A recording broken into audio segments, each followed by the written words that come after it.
안녕하세요. 법무법인 성지 파트너스입니다. 성인이라면 성년에 이르지 못한 아이들을 보호하고 지켜야 할 의무를 가지게 됩니다.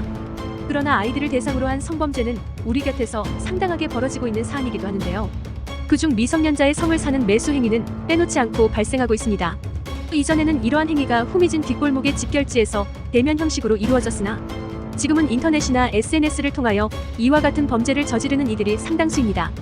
더군다나 공직의 신분을 가진 자들이 타인의 성을 매개로 금전을 주고받는 일들이 나타나게 되어 공직자의 기강을 바로잡아야 한다는 목소리가 계속해서 전해지고 있습니다. 이처럼 우리나라는 타인의 성을 사고 파는 행위를 위법으로 간주하고 있습니다. 성매매는 불특정인을 상대로 금전이나 재산상의 이익을 줄 것을 약속하고 성교행위 및 유사 성교행위를 하는 것을 말합니다.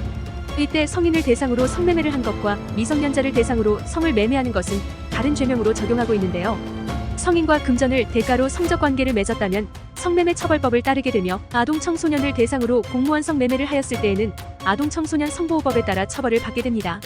성인의 성을 매수한 자는 1년 이하의 징역이나 300만 원 이하의 벌금형에 처해지는 반면 미성년자의 성을 매수한 사람은 1년 이상 10년 이하의 징역 또는 2천만 원 이상 5천만 원 이하의 벌금이 내려집니다.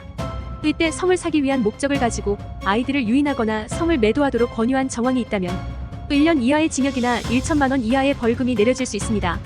덧붙여 신체적, 정신적 장애가 있는 아이들을 상대로 위와 같은 범행을 하게 되었다면 처벌 수위가 최대 2분의 1까지 가중될 수 있습니다. 뿐만 아니라 공무원 성매매를 하였다면 처벌과 함께 별도의 징계 처분이 내려집니다. 이는 본인의 업에 대해서 이야기를 하는 것으로 자신의 커리어에 흠이 가는 것뿐만 아니라 공직자의 자리에서 영구적으로 배제되는 일이 발생할 수 있습니다.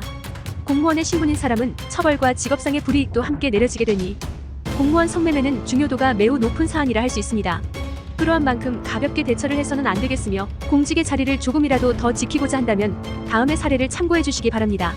의뢰인 K씨는 몇 달 전 스마트폰의 어플을 통해 일정한 금액을 지급한 후 상대 여성과 조건 만남을 했습니다. 들키지 않을 것이라 생각했지만 이 사실이 수사기관에 밝혀지게 되었고 경찰에 소환되어 조사를 앞두게 되었습니다. K씨는 당시 계좌이체를 해준 것과 성매매에 대한 내용이 담긴 채팅창이 남아있어 정황이 뚜렷하게 드러나고 있었는데요. 게다가 상대 여성이 본인을 대학교에 재직하고 있는 학생이라 소개하며 학생증도 보여주었기에 미성년자일 것이라는 생각조차 못하고 있었습니다. 아울러 K씨의 직업은 공무원이었기에 강력한 처벌이 제기될 가능성이 높았습니다. 추가적으로 보안처분과 공무원 성매매로 인한 징계까지 받게 될 것을 걱정한 K씨는 확실한 대응을 취할 필요성을 느끼게 되어 그 즉시 저희 법인에 방문한 후 조력을 요청했습니다.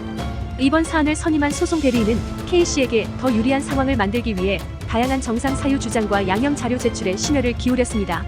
동종 전과 전력이 없으며 어떠한 전과 기록도 가지지 않은 점, 본인의 혐의를 인정하고 사죄하고 있는 점, 타인의 성을 매수하는 일은 이번이 처음인 점, 나이가 어린 점 등을 언급하며 선처를 간곡하게 호소했습니다. 이에 검찰은 K씨에게 조건부 기소유예 처분을 내렸습니다. 법령을 준수하고 모범을 보여야 할 공무원이 불법이라는 사실을 알고도 타인의 성을 사는 행위를 하였다면 강력한 법의 심판이 내려질 수 있습니다. 게다가 사안에 따라서는 미성년자의 재강 감죄까지 추가될 수 있으므로 공무원 성매매로 수사기관에 출석 요청을 받게 되었다면 혐의를 방어하기 위하여 법률 전문인의 답변을 구하는 것이 이롭습니다. 초범이라 하더라도 구체적인 범행의 내용과 정도에 따라 결과는 달라지게 됩니다. 일각에서는 초범이라면 기소유예로 마무리된다는 이야기가 나오고 있는데요. 그러나 이러한 말만 믿고 대비를 하지 않는 것은 잘못된 방법이라 할 수 있습니다. 같은 죄명이라 하더라도 상대방의 연령이나 범행 횟수 정도 등 다양한 측면을 고려하여 형이 정해지게 되므로 안일하게 생각하는 것은 큰 위험이 따를 수 있습니다. 아울러 앱을 이용하여 상대 여성이 미성년자라는 사실을 몰랐다 하더라도 그 주장을 뒷받침해 줄 수 있는 구체적인 증거가 없다면 이 내용이 받아들여지지 않으니 홀로 섣부른 판단을 하는 것은 금물입니다. 이상 법무법인 성지 파트너스였습니다. 감사합니다.